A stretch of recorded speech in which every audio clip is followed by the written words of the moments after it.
Bismillahirrahmanirrahim. Assalamualaikum warahmatullahi wabarakatuh.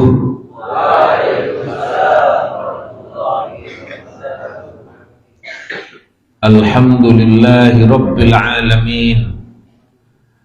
Asbahna wa asbahal islam wa asbahal mulku lillah walhamdulillah wa la ilaha illallah wallahu akbar. Asbahna ala fitratil islam wa kalimatul ikhlas wa ala millati abina Ibrahim wa ma kana minal musyrikin. Allahumma ma asbaha bi min ni'matin aw bi ahadin min khalqik fa inna wahdaka la syarika laka wa lakal hamdu wa lakas syukru ya rabbi, lakal hamdu kama yanbaghi li jalali wajhikal karim wa azim sultanik. Radina billahi rabba wa bil islami dina wa bi Muhammadin sallallahu alaihi wasallam nabiyyan wa rasulah. Bapak-bapak dan ibu-ibu jamaah Masjid Al-Fatah yang dimuliakan oleh Allah Subhanahu wa ta'ala, para santri dan seluruh aktivis pesantren serta tamu undangan yang hadir dalam kajian Ahad pagi di Masjid Al-Fatah ini yang dimuliakan oleh Allah Subhanahu wa ta'ala. Tidak bosan saya mengajak untuk bersyukur kepada Allah Subhanahu wa ta'ala atas karunia dan rahmat yang diberikan oleh Allah di pagi hari ini. Yang pertama, kenikmatan kita bisa menunaikan ibadah sholat malam tadi sebelum kita menunaikan ibadah subuh adalah sebuah karunia yang sangat luar biasa. Diadakan di masjid ini sholat qiyamul lail, yang itu mudah-mudahan sebagaimana janji yang Allah Subhanahu wa ta'ala sebutkan di dalam Al-Quran, lantaran sholat malamnya itu para santri dan seluruh jamaah yang mengikutinya Allah tempatkan di tempat yang terpuji insyaallah. Yang kedua, tentu kita mendapatkan kenikmatan sholat subuh berjamaah di masjid ini adalah sebuah kenikmatan karena keikutsertaan kita di dalam sholat subuh ini disaksikan oleh dua malaikat, kelompok malaikat penjaga malam yang akan mengakhiri tugasnya pada pagi hari, dan kelompok malaikat penjaga siang hari. Maka Allah sebutkan, inna Qur'anal fajri kana masyhuda, sesungguhnya sholat subuh itu adalah disaksikan. Maka jangan sampai kita lewatkan kehadiran kita dalam sholat subuh, karena begitu mulianya sholat subuh ini disaksikan oleh malaikat, dua kelompok malaikat, penjaga malam dan penjaga siang, yang akan melakukan pergantian shiftnya di jam yang ditetapkan tadi. Maka mencarilah kita saksi yang meringankan nanti di akhirat, di mana Allah akan membantu kita untuk memberikan kesaksian yang meringankan, dan diantaranya adalah para malaikat. Dan yang ketiga, syukur kita adalah kita bisa mengikuti pengajian Ahad pagi di masjid kita ini. Barangkali ada sebagian masyarakat yang sekarang ini sudah hiruk pikuk, bahkan mungkin mudah mulai dari jam 2 tadi mereka mempersiapkan, bahkan sudah berangkat menuju ke pasar. Tapi kita diberikan karunia ketenangan hati, duduk sejenak, bertafakur, bertadabbur terhadap ayat-ayat Allah, yang dengan ini mudah-mudahan keberkahan Allah itu datang kepada kita semua insya Allah. Hadirin yang dimuliakan oleh Allah Subhanahu wa ta'ala, saya mohon maaf sekali, kali ini tampilnya duduk di bawah dikarenakan kondisi kesehatan kami yang kurang bersahabat, di mana mengalami penurunan fungsi ginjal sehingga tidak bisa duduk berada di atas, dan mohon maaf khususnya ibu-ibu tidak bisa menyaksikan dari belakang karena ketika duduk berada di atas, cairan itu akan berada di bawah dan kemudian sulit untuk kembali ke atas. Maka saya mohon izin di kesempatan kali ini untuk duduk bersama-sama di bawah sebagaimana para salaful ummah, sebagaimana umat-umat terdahulu. Dahulu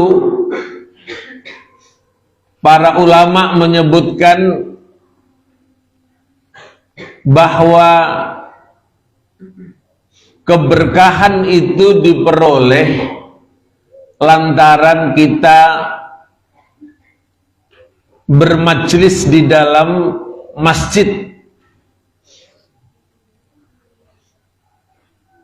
Tapi kemudian belakangan kita mendapatkan perpindahan majlis itu dari masjid ke kelas, sehingga mengurangi bobot keberkahan tersebut. Dahulu kata para ulama, ketawaduan itu diperoleh dengan cara duduk berhalaqah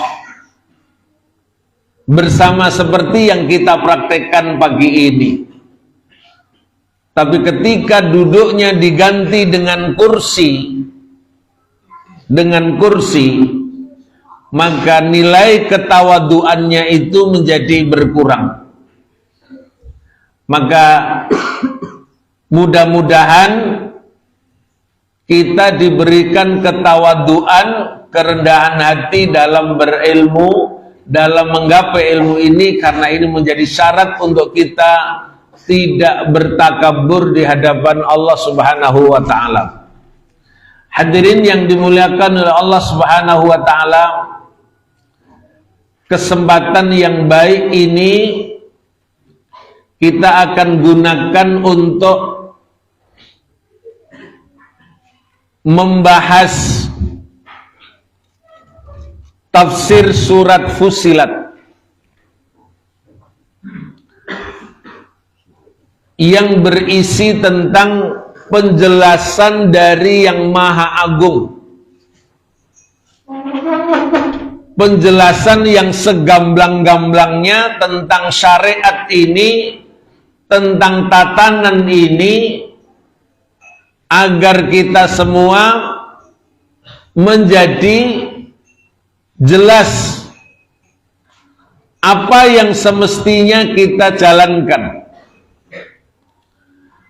Kenapa penjelasan ini penting atau fusilat ini penting untuk kita semua dewasa ini? Hadirin yang dirahmati Allah Subhanahu wa taala, kita sekarang ini bisa jadi masuk dalam tahun-tahun penuh kebohongan, di mana indikasi itu disampaikan oleh Nabi kita Muhammad sallallahu alaihi wasallam. Ciri tahun kebohongan itu adalah yusaddaku fihal kadhib wa yukadzabu fiha as-shadiq. Orang yang pendusta dianggap orang jujur, dan sebaliknya orang yang jujur didustakan. Wa yu'tamanu fihal kha'in wa yukhawwanu fihal amin. Nabi kemudian mengingatkan kita semua akan mengalami masa di mana orang yang kha'in, pengkhianat,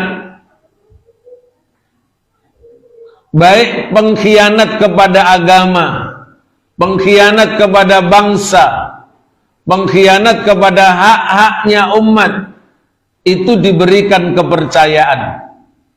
Dan sebaliknya Nabi menyatakan wa yukhawwanu fihal amin, orang-orang yang terpercaya justru dianggap berkhianat. Di zaman itu Nabi mengisyaratkan wa yantiqu fiha ar-ruwaibidah, berbicara di tengah-tengah umat itu para ruwaibidah. Para sahabat di saat Nabi menyebut kata ruwaibidah ini belum pada mengetahui. Wa mar ruwaibidah, apa itu ruwaibidah ya Rasulullah? Maka Rasul kemudian menjawab, ar-rajulu tafih yatakallamu fi amrin ammatin.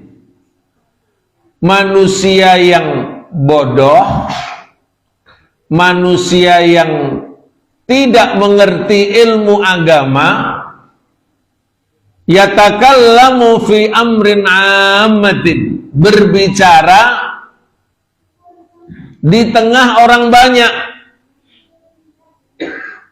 berbicara mengatasnamakan kebenaran, sedangkan orang ini tidak tahu tentang kebenaran.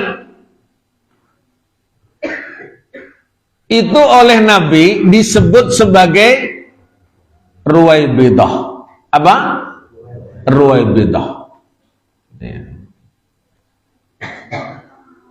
Dan biarpun hadis ini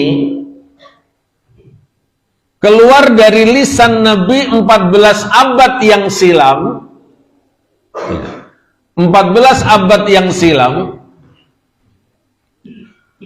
tapi kelihatannya relevan, cocok dengan zaman yang sekarang ini kita hadapi. Maksudnya berhati-hatilah jamaah ini seluruhnya tentang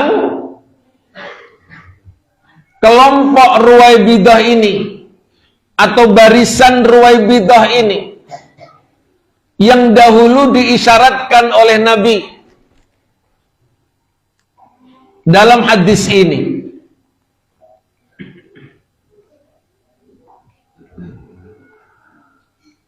yaitu manusia yang tidak punya ilmu agama, ya, tapi mengatasnamakan sebagai orang yang berbicara tentang agama.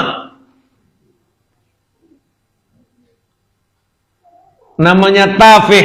Tafih itu bodoh atau dungu.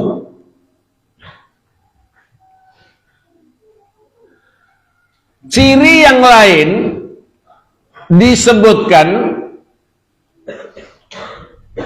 bahwa orang seperti ini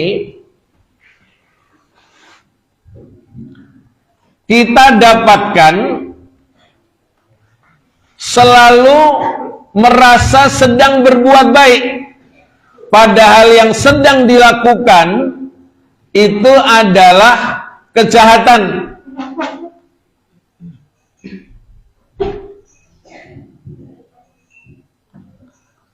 Orang seperti ini sedang ditalbis oleh setan. Oleh setan.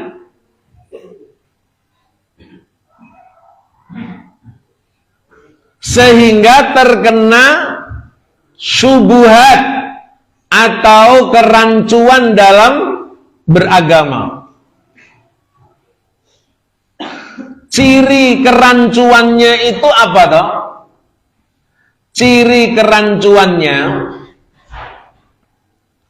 itu adalah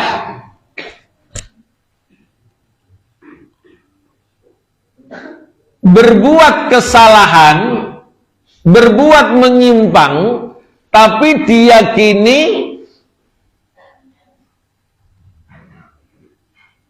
kebaikan. Amma babus syubuhat fahuwa munzalikul wa'r. Adapun bab syubuhat, rancu, kerancuan berpikir yang sedang menimpa kepada sebagian para ruwaibidah tadi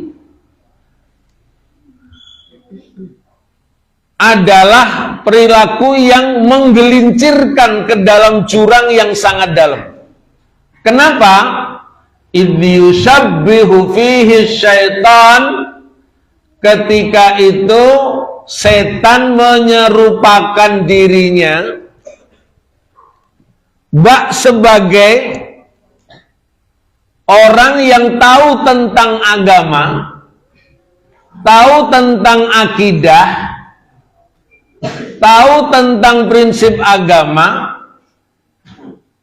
Jadi setan itu menyerupakan pada diri seseorang tersebut. Lalu orang itu berbicara tentang prinsip-prinsip agama, tentang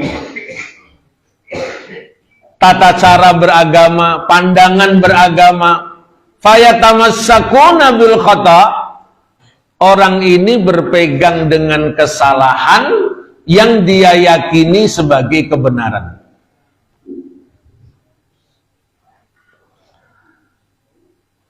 Maka kalau kita yang sekarang hidup di era YouTube, era media, itu mengenal ada orang-orang seperti Abu Janda, seperti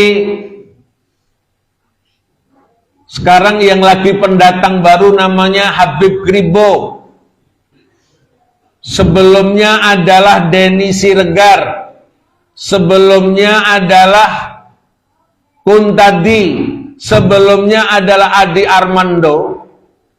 Kalau Bapak Ibu semua perhatikan, yang sekarang sudah menyebar di media, ucapan-ucapan mereka ini isinya semuanya membelokkan orang dari jalur kebenaran.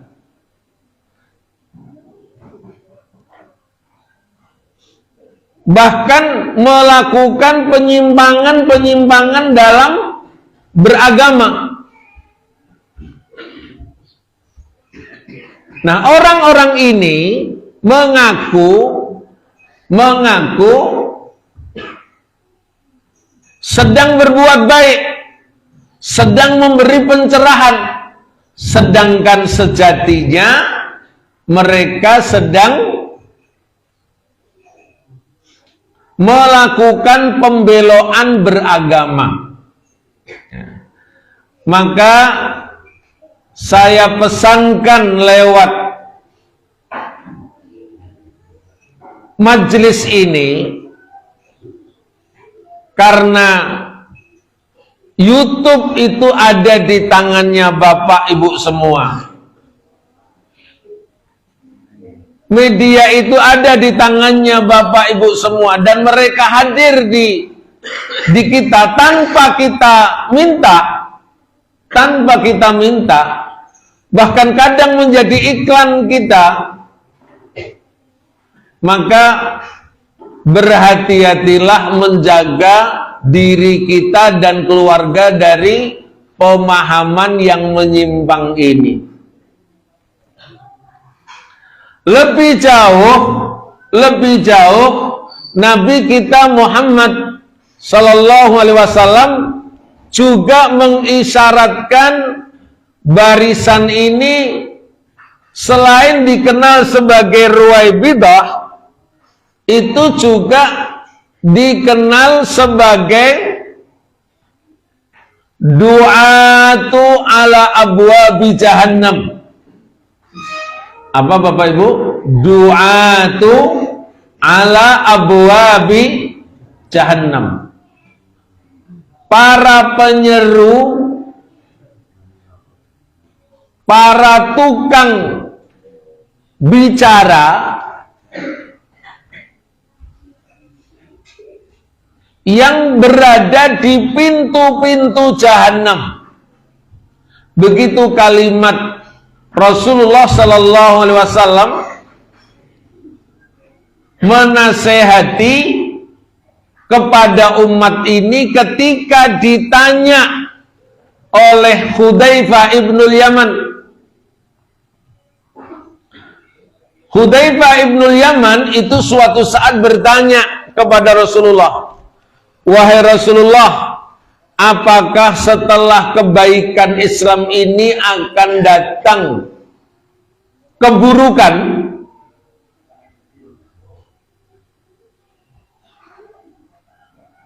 Qala na'am. Betul, wahai Hudzaifah. Yaitu munculnya du'atu ala abwabi jahannam. Munculnya para penyeru yang berdiri di atas pintu-pintu jahanam. Nabi mengisyaratkan, man ajabahum ilaiha, siapa yang memenuhi seruan-seruan itu, mengikuti ajakan itu, qadhafuhu fiha, dia ikut dicampakkan ke dalam neraka itu. Qadhafuhu fiha, mereka ikut dicampakkan ke dalam neraka tersebut. Lalu Rasul ditanya oleh Hudzaifah, "Sibhum lana ya Rasulullah." Tolong ciri-cirinya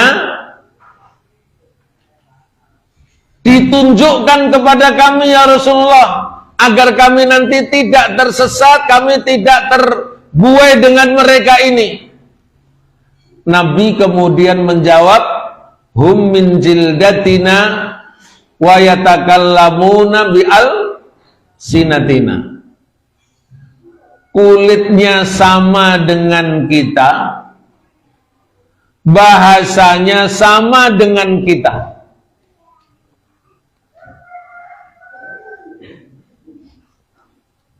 Kita coba mulai.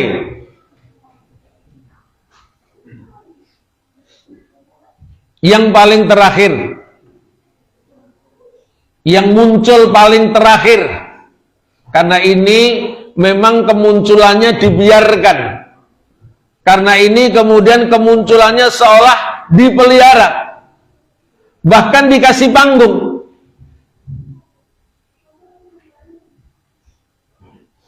Nanti Bapak Ibu yang punya HP, di YouTube-nya akan ketemu apa yang disebut dengan nama Habib Kribo.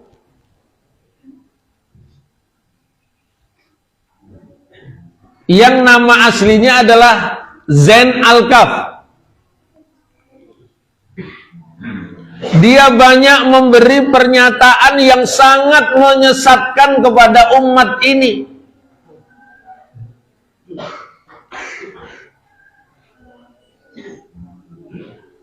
Di antaranya,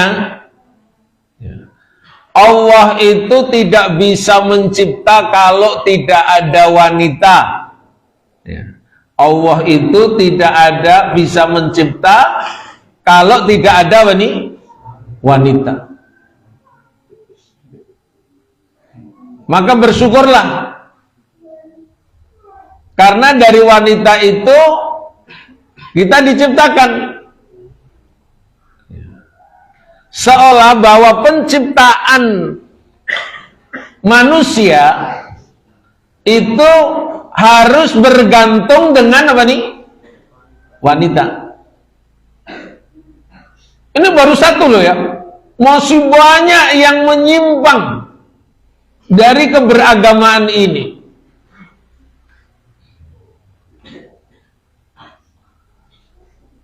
Bahwa tidak ada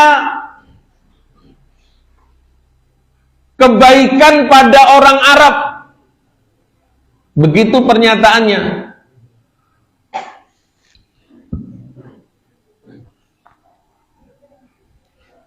Tidak ada kebaikan tentang Arab sedikit pun.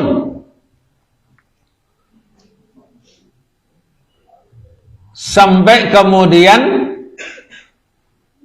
kita diingatkan kalau Islam kita ini, hidup kita ini tidak bisa dipisahkan dari Arab, tentang Arab.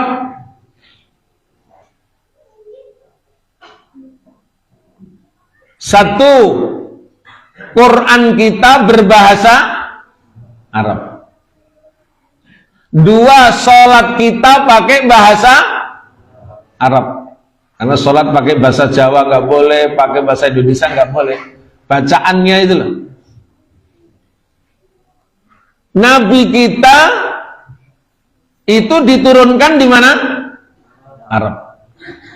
Ka'bah kita ada di Arab.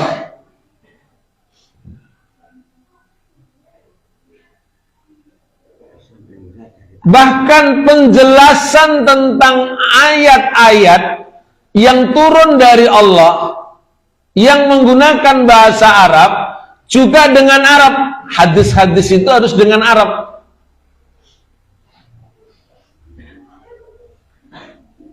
Masy'aril Haram itu ada di Arab semua.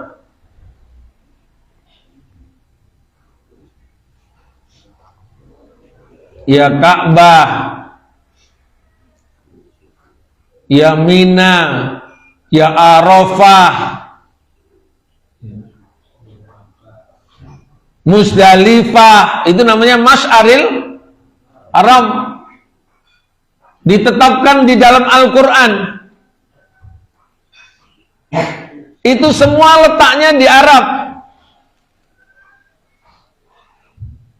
Sampai ada pemikiran yang menyimpang yang mereka miliki, supaya hajinya itu devisanya tidak datang ke Arab, hajinya dipindah ke Parangkusumo, di Yogyakarta. Pernah datang ke Parangkusumo tidak? Jadi Parangkusumo itu di dekat Parangtritis, itu kayak lembah begitu, kayak padang pasir, padang Sahara. Itu adik Armando yang ngaku sebagai intelektual muslim itu menyarankan ibadah hajinya dipindah ke mana? Parangkusumo. Dan pikiran-pikiran aneh yang sedang ada di tengah-tengah kita ini.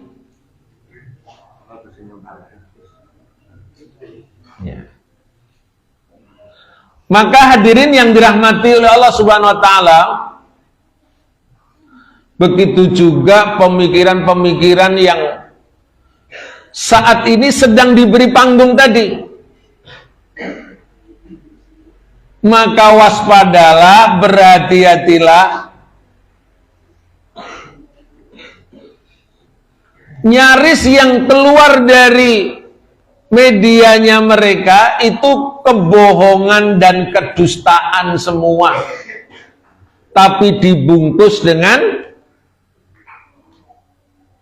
anggapan baik. Wa yahsabuna annahum muhtadun. Mereka menyangka dirinya sedang mendapatkan petunjuk, ya, petunjuk. Maka lewat tafsir surat Fussilat ini kita akan mendapatkan penjelasan yang segamblang-gamblangnya, sejelas-jelasnya, sebagaimana makna daripada kata fusilat itu sendiri, yang artinya adalah penjelasan yang sangat jelas, sangat detail, yang kita bisa terima dari Allah Subhanahu wa taala, Zat yang maha agung dan maha bijaksana. Artinya begini, pendeknya, jangan menerima keterangan dari manusia yang sedang sakit pikirannya, yang sedang menyimpang, tapi ambillah ajaran itu murni dari Allah Subhanahu wa taala. Ambillah keterangan itu dari ayat-ayat. Itu maksudnya daripada kata fusilat pada surat Fussilat. Ya, pada surat Fussilat.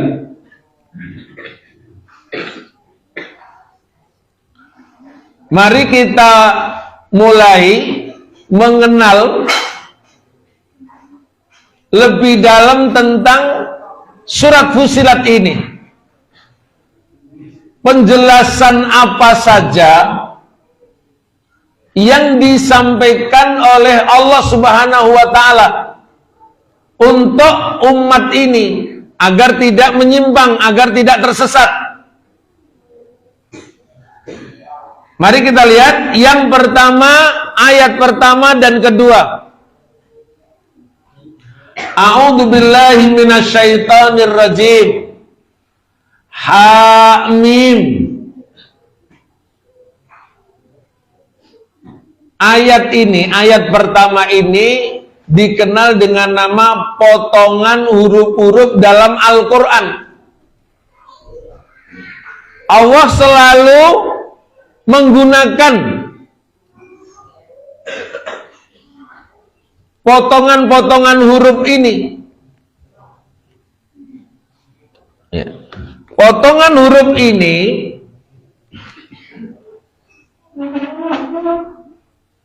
biasanya para ahli tafsir menyatakan yang mengerti tentang maknanya, maksudnya itu adalah Allah Subhanahu wa ta'ala.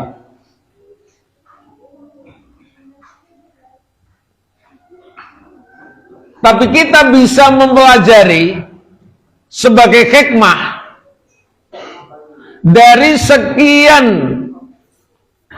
surat-surat yang diawali dengan potongan huruf dalam Al-Quran, seperti alif lam mim, 3 huruf ini.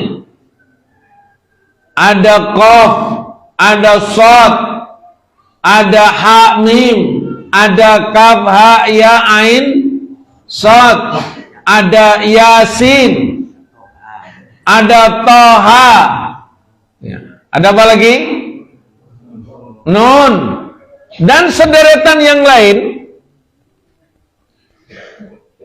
Hikmahnya yang bisa kita teliti dan kita pelajari, biasanya setelah potongan huruf ini Allah menegaskan dan meneguhkan tentang jati diri ayat-ayat Allah dan kitab Allah ini. Contoh, alif lam mim, setelah itu ada dzalikal kitabu la raiba fi, bahwa kitab ini tidak ada keraguan. Qaf misalkan, habisnya adalah wal Qur'anil Majid, ini adalah Quran yang sangat agung.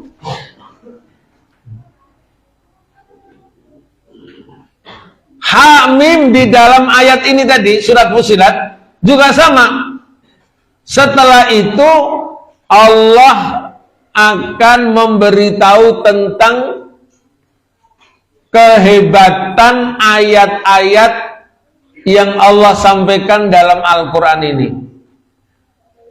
Setelah ha-mim, Allah kemudian menyatakan tanzilu minar rahmanir rahim, bahwa ayat-ayat ini adalah benar-benar turun dari yang maha agung, maha besar, maha bijaksana, ar-rahim, dan maha penyayang. Jadi bukan dari Muhammad. Maka Nabi diingatkan dalam ayat lain, wa ma yantiqu anil hawa in huwa illa wahyu yuha. Tidaklah Nabi itu berbicara berdasarkan hawa nafsu, tapi berbicara berdasarkan wahyu. Jadi murni dari Allah Subhanahu wa ta'ala. Tidak ada penambahan lafadznya ataupun pengurangan. Kalimatnya juga pakai bahasa Arab. Allah turunkan pakai bahasa Arab. Maka pada ayat yang ketiga, mari kita lihat.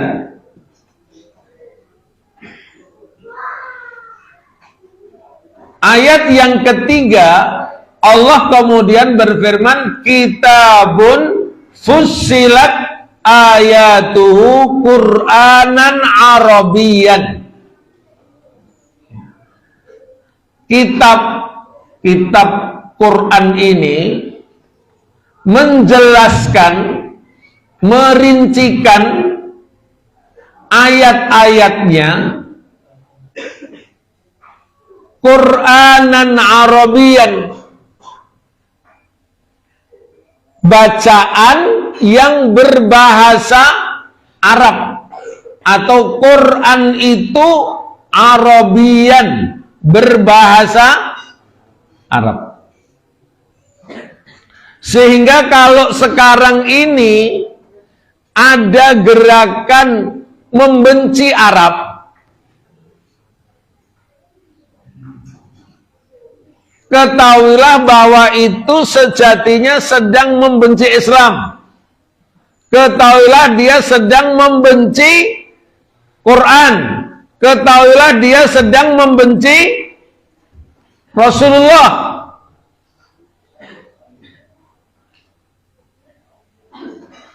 Karena Islam ini Allah memilih bahasa untuk menyampaikannya itu pakai bahasa Arab.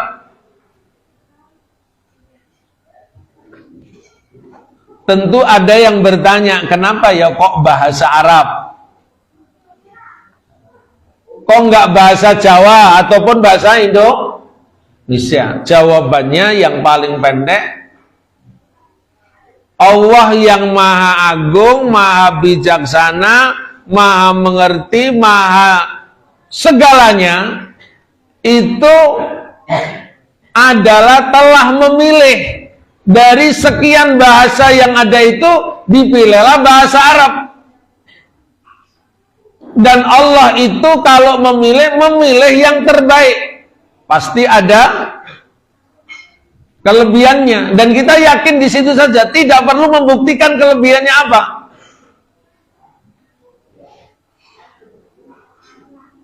Misalkan, kenapa nabinya Muhammad? Kenapa orang Arab? Kenapa dari Bani Hashim? Maka bisa diterangkan, saya bacakan ini pernyataan ulama, alladzi alaihi ahlus sunnah wal jamaah i'tiqadun anna jinsal Arab afdalu min jinsil ajam.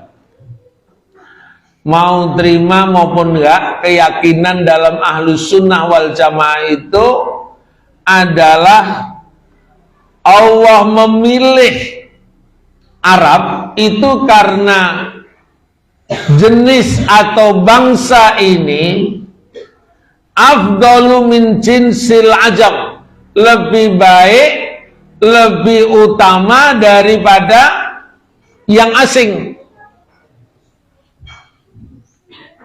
Tentu strata tertinggi itu adalah akramakum indallah atqakum. Tapi sama-sama ketakwaan, maka sama-sama bertakwa, maka kemudian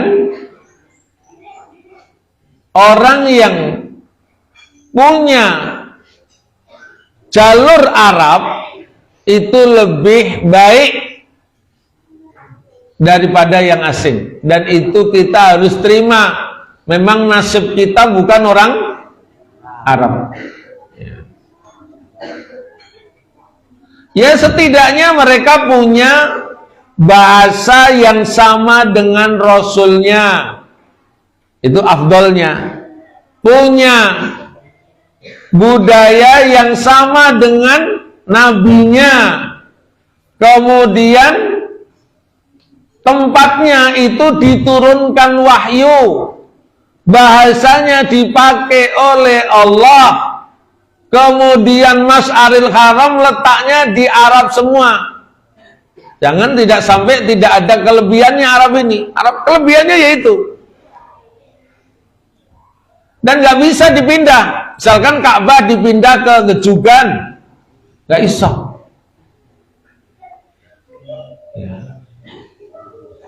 Dia sudah diletakkan di situ. Bahkan bangsa Arab ini itu mulainya bukan dari Nabi Muhammad, tapi sejak Nabi Ibrahim alaihis salam. Sedangkan kita ada perintah dari Allah, anittabi millata Ibrahim Hanifah. Lebih baik daripada Ibrani, Suri, Rumi, Farsi, dan sederetan barisan atau bangsa yang lain. Wa anna Quraisyan afdalul Arab. Quraisy yang menjadi kabilahnya Nabi, Quraisy namanya, itu di antara Arab yang paling afdal. Maka kita ini memuliakan keturunan dari Nabi karena adanya kemuliaan. Wa anna Bani Hashim afdalu Quraisy. Keluarga Bani Hashim yang menjadi cikal keturunan Nabi itu adalah sebaik-baik Quraisy. Wa anna Rasulullah sallallahu alaihi wasallam afdalu Bani Hashim. Bahwa Rasul sallallahu alaihi wasallam itu dari sekian Bani Hashim dia yang paling afdal, paling baik. Ya. Maka kita sesungguhnya tidak bisa melepaskan diri dalam keislaman ini dari Arab dengan beberapa hitungan yang tadi kita sebut. Apalagi Allah berfirman pada surat Yusuf, inna anzalnahu Qur'anan Arabiyyan. Sesungguhnya kami menurunkan Quran itu berbahasa Arab, ya, berbahasa Arab. Ya, maka lewat majelis ini pula saya ingin mendorong kepada semua santri, ya, semua santri yang ada di Al-Fatah ini, isi dorongannya satu saja, pokoknya harus bisa bahasa Arab.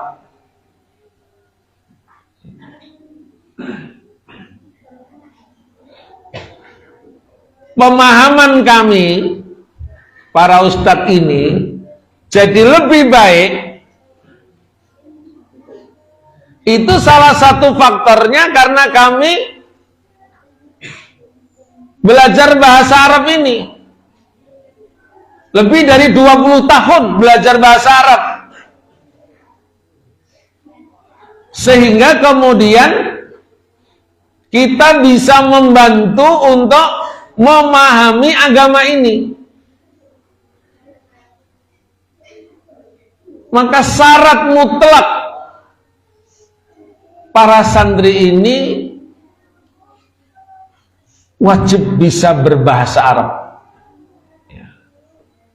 Pasti nanti makom Anda, posisi Anda akan dimuliakan oleh Allah Subhanahu wa Ta'ala, melebihi daripada apa yang Anda capek kalau Anda tidak bisa bahasa Arab. Maka berbahasa Arab di pesantren itu sebuah kebutuhan utama, ya, kebutuhan utama,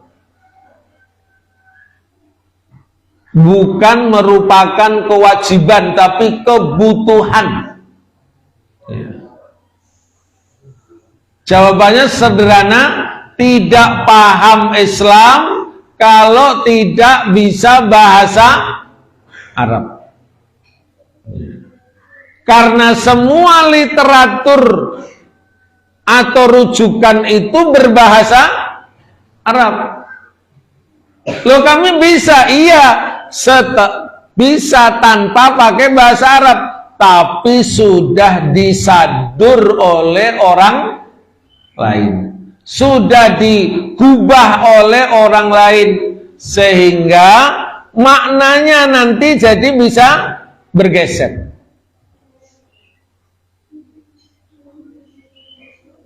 Jadi supaya tidak diombang-ambingkan pemahaman oleh orang lain, apalagi dalam era kebebasan dan keterbukaan ini, maka syarat utama para santri itu harus bisa bahasa Arab. Wajib bisa bahasa Arab. Dan ini bukan kewajiban tapi kebutuhan. Butuh banget. Ya, butuh banget.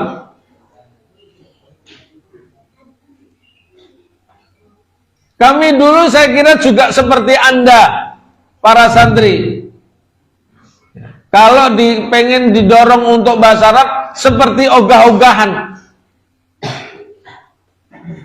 Tapi setelah beranjak dewasa, beranjak untuk harus menjadi panutan, di situ baru sadar bahwa bahasa Arab itu menjadi pokok. Ya, menjadi pokok.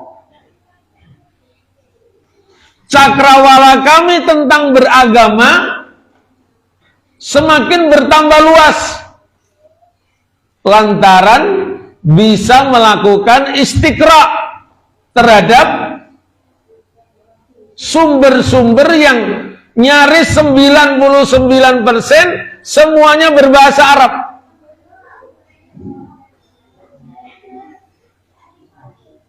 Maka kita bisa bahasa Arab itu sejatinya menjalankan ayat tadi. Kitabun fussilat ayatuhu Qur'anan Arabiyan. Qur'anan Arabiyan. Di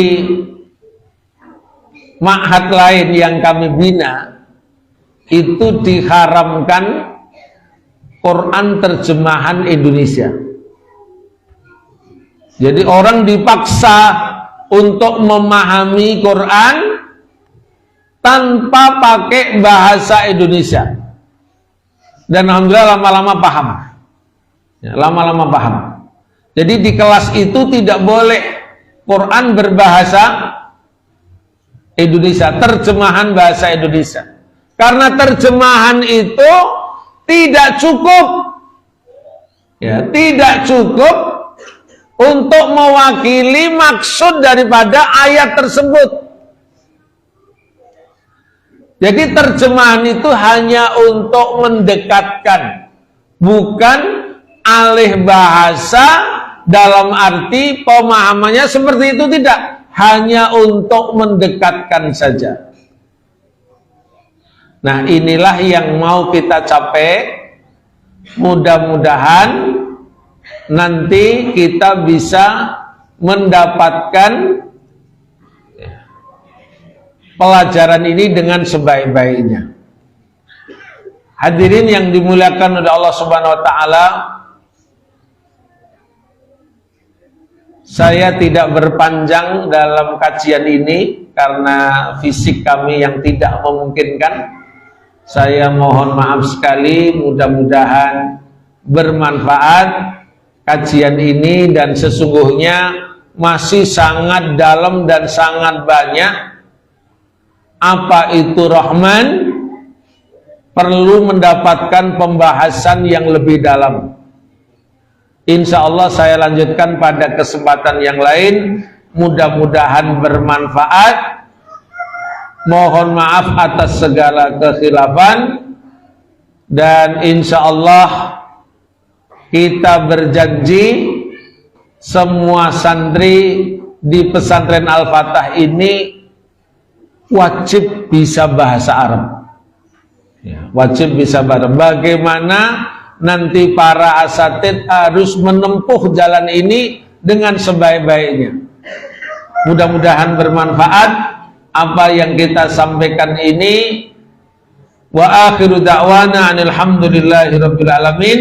Assalamualaikum warahmatullahi wabarakatuh.